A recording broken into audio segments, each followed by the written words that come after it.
আধা ঘন্টা তারাবি পড়ছে, ইমাম এত এক্সপ্রেসে 20 রাকাতের তারাবি, কিন্তু এত এক্সপ্রেস তারাবি, আর তার সাথে যদি আমি ভেতর পর্যন্ত থাকি তো ওই হাদিস ফিট করে দিব যে সারা রাতের সব পাবো। এত সহজ ব্যাখ্যা তো নয় আসলে হাদিস। তো এটা নবী সাল্লাল্লাহু আলাইহি ওয়াসাল্লামের জামানায় যেমন ছিল, সাহাবায়ে কেরামের জামানায় যেমন ছিল সুন্দর কোয়ালিটি তারাবি, সেই ক্ষেত্রে প্রযোজ্য। এই নয় যে আধা ঘন্টা সালাত পড়তে গেলাম আর এই বড় ফজিলতের আশা করে বসে থাকলাম যে আধা ঘন্টা যদি আমার সাথে পড়ে আসতে পারি তো সারা রাতের সব পেয়ে যাবো। এত সহজ ব্যাখ্যা করে দেওয়াটা তো সহজ, কিন্তু আসলে কি এটা বাস্তব নাকি অবাস্তব কথা? আসলে আল্লাহ যেন বুঝার তৌফিক দান করে। সুতরাং সুন্দর। তো ইনশাআল্লাহ এই পর্যায়ে প্রশ্ন করবেন রোকেয়া সুলতানা, আপনি প্রশ্ন করুন। আসসালামু আলাইকুম শাহেখ। ওয়ালাইকুম সালাম ওয়া জি, রাহমাতুল্লাহি আমি ওয়া বারাকাতুহু। বাংলাদেশ থেকে বলছি। জি যে আমি জানতে চাচ্ছি, আমি মসজিদে এবার তারাবির নামাজ জামাতে পড়ছি। তো একটা হাদিস আছে যে জামাতের সাথে ইমামের সঙ্গে শেষ পর্যন্ত নামাজ পড়লে এই আপনার সারা রাতের ইবাদতের সওয়াব পাওয়া যায়। তো এটা কি বিতের পর্যন্ত পড়তে হবে নাকি বিতের ছাড়া মানে শুধু তারাবি পড়লে হবে?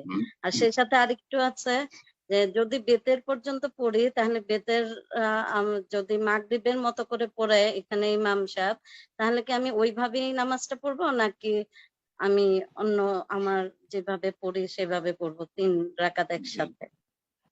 জি যেখানে সুন্নতের খেলাফ বেতর হচ্ছে, সুন্নতের খেলাফ, আপনার কথা বুঝতে পারলাম যে সেখানে সুন্নতের খেলাফ, সেই সুন্নার খেলাফ বেতর পড়া হচ্ছে মাগরিবের মতো করে 2 রাকাতের বা তাশাহুদ পড়া হচ্ছে। সুতরাং সেই ক্ষেত্রে উত্তম হচ্ছে আপনি সুন্নতের উপর আমলের উদ্দেশ্যে আপনি সেখানে জোড়া জোড়া পড়ে নিয়ে সেখান থেকে চলে আসবেন।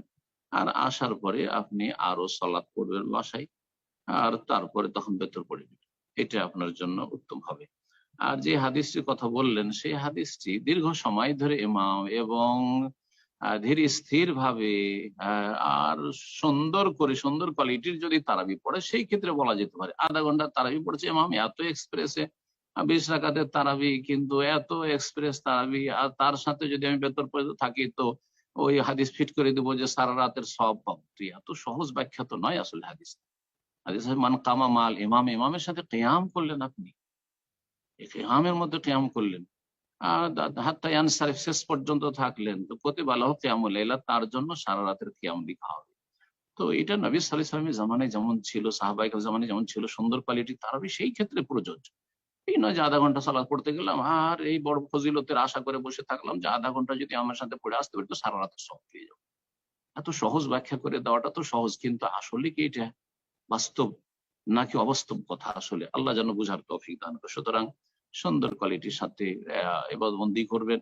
সেটা মসজিদে মহিলাদের যাওয়া জায়েজ, উত্তম নয়। জায়েজ শুধু, উত্তম নয়। জি, তারপর অভিভাবক যদি বাধা দেয় তো যাবে না, নিষেধ।